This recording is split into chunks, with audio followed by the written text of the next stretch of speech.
Saddle. Ladies and gentlemen, welcome back. My next guest is an author and senior political analyst at CNN. Please welcome back to The Late Show, John Avlon.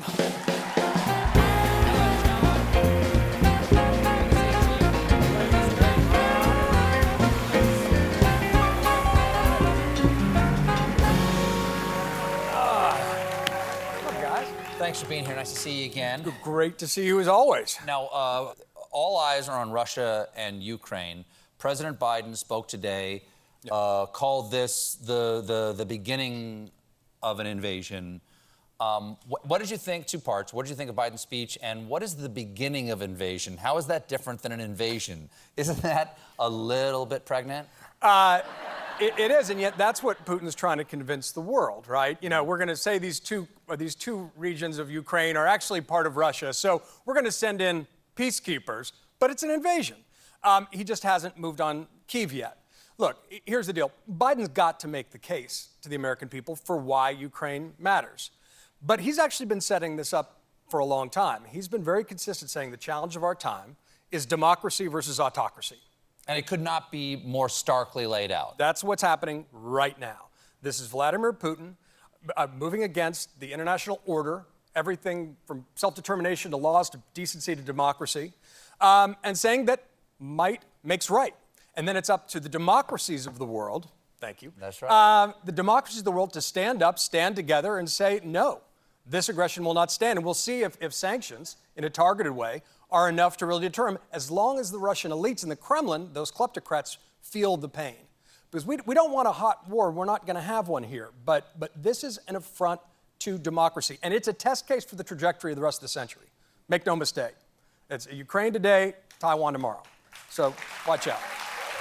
That is sort of the chilling part of this. Yes. That it does feel like the opening move of a very long chess game of reorganizing the international political reality and the post-World War II, however imperfect the post-World War II peace. Yeah, perfect's never on the menu. Right. But we can't take our gains for granted. You know, we can't take democracy for granted, and I think there's a danger of that.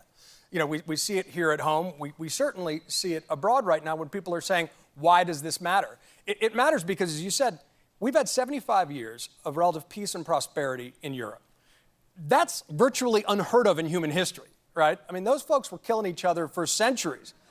And yet what happened is we won the peace after the Second World War, right? I mean, we insisted, following actually Lincoln's prescription, unconditional surrender followed by a magnanimous peace. We built our former enemies back up, and we invested in peace in the form of the Marshall Plan. And that's what happened. And interestingly, you know, I appreciate the little product placement there. We're getting to it. We're going to get to it in just a moment, I promise. But you know, where actually this book came from is really relevant to that. I found a quote from General Lucius Clay, who was the American general who did the German occupation. He was actually a Southerner. He was from Georgia, born 30 years after the Civil War. And someone asked him, what guided your decisions? And he said, I tried to think what Abraham Lincoln would have done for the South if he had lived. And it's that sense that investing in peace is the key. You need to wage peace. Well, the name of the book is Lincoln and the Fight for Peace. What is that fight for peace? What Lincoln understood, and then I think the fact of the Civil War, and there'd never been a Civil War on that scale before in human history. There hadn't been any kind of war at that scale because it was sort of the first modern war. That's right. So a savagery that was unimaginable. I mean, you know, 750,000 Americans died, Americans on both sides. And what's democracy was, at stake, because remember, it was an attempt to basically decide that Abraham Lincoln was an illegitimate president, an insurrection, an attack to separate. It was about slavery, 4 million American slaves. It was about freedom. But Lincoln also understood this key fact, and this is the fight for peace, that if you don't win the peace, you don't really win the war. And in a civil war, you can't pound your opponents into submission. You need to find a way to live together again. And so Lincoln was thinking long term, past that immediate cause and effect, and he was developing a plan to win the peace with malice toward none, with charity for all. He was setting the stage. But then he's assassinated 5 days after Appomattox, and he never gets to implement that vision. So it's his unfinished symphony. So one of the things that Lincoln talked about in his first inaugural was appealing to the better angels of our nature. Yeah. And that is, those angels are the ones that allow us toward malice toward none and charity toward all. People often talk about our present national condition as a cold civil war, whereas we certainly on social media, but often geographically, we self-select for our own communities, and we don't listen to each other anymore. When you look at what Lincoln's goals were and what his dream was for the post-Civil War America, what do you see as a prescription for us to appeal to the better angels of our nature now? What are those better angels that we can call on? Because there's got to be something on the other side of this dark moment. What Lincoln really understood, aside from the fact that even in the Civil War, he understood there was more that united us than divided us as Americans. That's tough to do. He didn't demonize people he disagreed with, but he practiced what I call the politics of the golden rule, right? Treat other people as you would like to be treated. And it is just as difficult and powerful as that.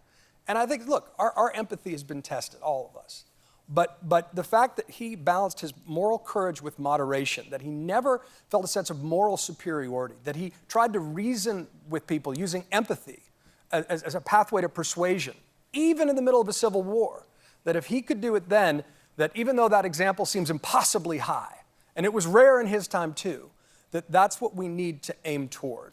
We'll fall short, but we need to aim towards that again. And remember that the vast majority of folks are not the screamers and the professional dividers and the people who are trying to profit off all this polarization. The vast majority of people are basically good. And we need to remember that and then build on that. Well, thank you for this book. It is a profound meditation and a lesson for us all and a beautiful work. Thank you, John. My friend. Lincoln and the Fight for Peace is available now. John Avlon, everybody. We'll be right back. And